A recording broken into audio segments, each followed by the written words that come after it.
Bonjour tout le monde, je suis Bounjat Iman, une étudiante en master en management de la qualité et sécurité des aliments.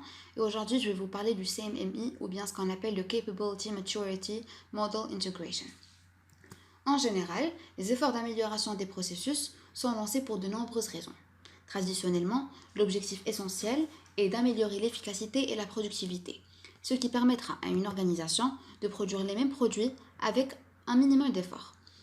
Alors, à ce propos, le mantra rapide, meilleur et moins cher est souvent employé. Or, les ressources utilisées pour examiner les résultats réels, créer des modèles, définir des interfaces et proposer des modèles de développement nécessitent la collaboration de plusieurs organisations et non pas une seule entreprise.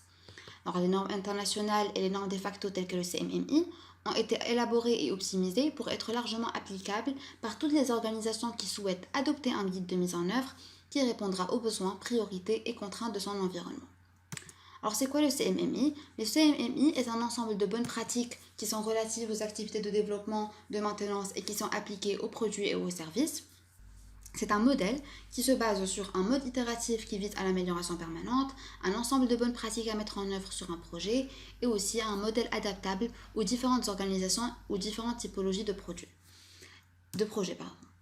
Donc, il faut savoir que le CMMI n'est pas une méthode de conduite de projet, mais c'est une démarche qui vise à hausser l'entreprise à un niveau de maturité qui lui permettra de réaliser correctement l'objectif de ses projets, comme par exemple la satisfaction de la clientèle, la réduction des délais et budgets, l'amélioration de la qualité et la transparence avec tous les acteurs.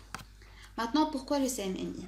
Donc, le CMMI a répondu à plusieurs questions et vise à résoudre plusieurs problèmes pour aboutir à la fin à un bon déroulement du développement du projet, à une satisfaction des exigences des clients, une capitalisation sur les bonnes pratiques, une maîtrise des échéances et budgets et une meilleure compétitivité. Maintenant, on va voir les niveaux de maturité du CMMI qui sont du nombre de 5. Donc, le premier niveau, c'est le niveau initial.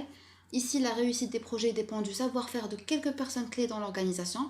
Donc, il n'y a pas de formalisation des processus, il n'y a pas de partage. Ensuite, le niveau 2, qui est le niveau discipliné, où une gestion de projet élémentaire est définie pour assurer le suivi des coûts, des délais et de la fonctionnalité du projet, et la discipline nécessaire au processus est en place.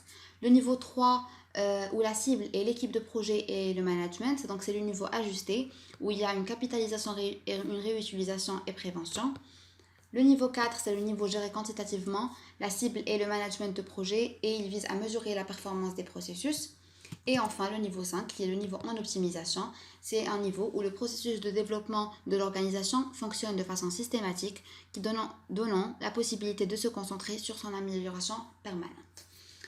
Pour conclure, il est toujours bénéfique d'utiliser ou bien d'associer le CMMI à d'autres normes, comme par exemple l'ISO 9001 pour obtenir de très bons résultats. Donc cette combinaison va permettre à l'organisation une meilleure conduite du projet et une réalisation de ses objectifs. Et merci pour votre attention.